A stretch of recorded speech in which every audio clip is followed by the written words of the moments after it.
I need to tell you something I've been holding inside for a long time, and I don't know if I'm brave enough to say it. But last night, something happened that made me realize I couldn't keep it to myself anymore. My mom saw your picture. She didn't know your name. She didn't know our story. She didn't know anything about what you mean to me.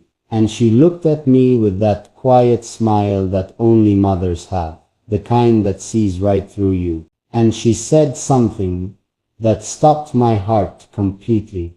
I'll tell you what she said. I promise. But first I need you to understand something.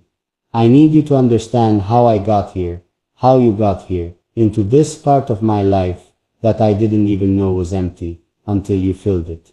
There are people who walk through your life like wind. You feel them for a second. They move your hair, they make you look up, and then they're gone. And you're not even sure they were real. And then there are people who walk in and suddenly the whole room has different light. That's what you did. That's exactly what you did. I don't think you know that. I don't think you realize what it feels like on this side, on my side, watching you exist, watching you laugh at something, watching you think, watching you just be. It's one of the most beautiful and quietly painful things I've ever experienced. Because I want to reach through every screen, every distance, every wall between us, and just say, hey, I see you. Not just your face, I see you. I remember the first time I really paid attention. Not just a passing glance, not just a moment where you crossed my mind. I mean the first time I actually stopped and thought about you. Thought about what your life looks like when no one is watching. What you think about at 2 a.m. when the room is too quiet and sleep won't come. Whether you drink your coffee hot or let it go cold because you get lost in your thoughts.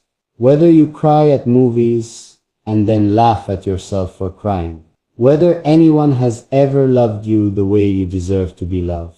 Slowly and completely, without rushing you, without needing you to be anything other than exactly what you are. I started wondering all of these things, and I couldn't stop. You became a question I wanted to spend a long time answering. And here's what I want you to know. Here's the thing I've been afraid to say out loud. Because saying it makes it real, and real things can be taken away. When I think about what I want my life to feel like, when I close my eyes and imagine something quiet and warm and honest, you're in that picture. Not in a dramatic way, not in a way that burns too bright and disappears.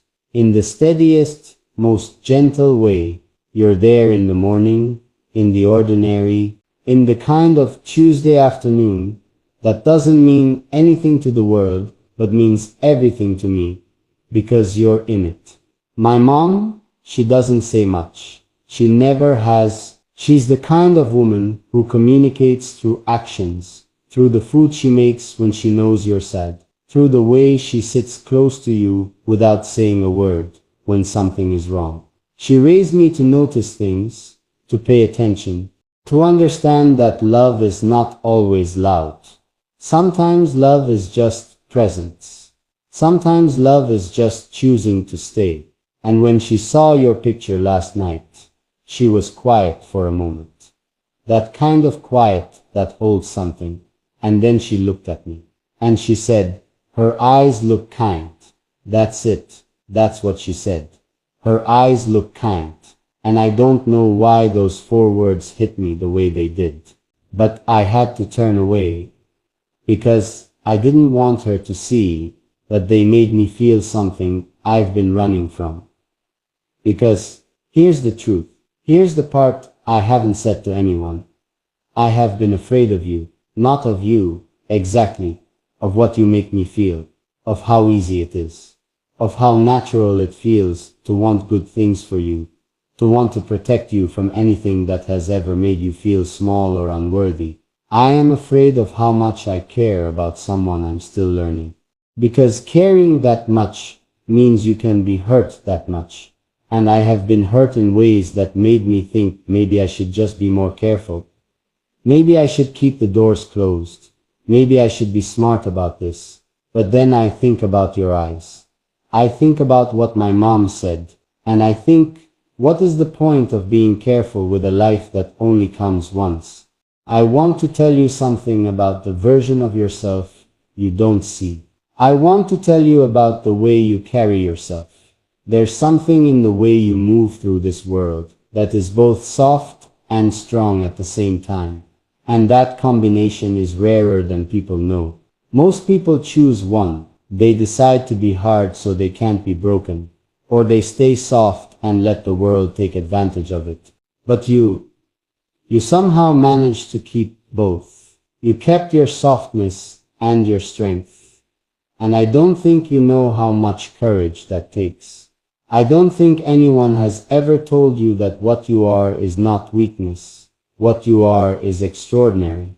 And there are nights, I want to be honest with you about this. There are nights when I am tired in a way that sleep doesn't fix. Tired in a way that has nothing to do with the body and everything to do with the soul. And in those nights, I think about what it would feel like to just sit with you. Not to talk about anything important. Not to fix anything, or explain anything, or perform anything. Just to sit in the same space, breathing the same air. Maybe your hand close to mine. Maybe music playing somewhere soft in the background. That image alone is enough to make me feel like things might be okay. Like the weight might be manageable. Like I have something to move toward. Do you understand what that means? That you are the thing I move toward. That in a life full of noise and distraction and things that pull me in every direction, you are the direction. I'm not saying this to be beautiful. I'm saying it because it's the most honest thing I know how to tell you right now. You are the direction. I think about what I would say to you if I had you in front of me with no camera, no audience, no performance of any kind. Just the two of us. And the truth between us. I think I would start by apologizing. I would apologize for every time the distance between us felt like indifference, because it was never that. It was never that. I was always paying attention. I was always noticing. I was always here, in whatever way I could be here, hoping somehow you could feel it even through everything that separates us. And I would tell you that you deserve mornings that are gentle. You deserve someone who makes you coffee before you ask, who knows what you need before you say it, who looks at you first thing in the day like you are the thing that makes the day worth starting. You deserve evenings where you are not alone with your thoughts, unless you want to be. Where someone is close enough to reach if you need them. You deserve to be chosen. Not just in the beginning when everything is easy, but in the middle, when things are complicated, and in the hard moments when love is less a feeling and more a decision. I want to be the person who makes that decision. Over and over again. There is something I need to ask you, and I need you to really think about it. Have you ever let someone love you all the way? Not halfway, not carefully, not with conditions and walls and pauses where they check how much they've given and whether they've given too much. But all the way, without reservation, without holding anything back for themselves. Have you ever let someone look at all of you? The parts that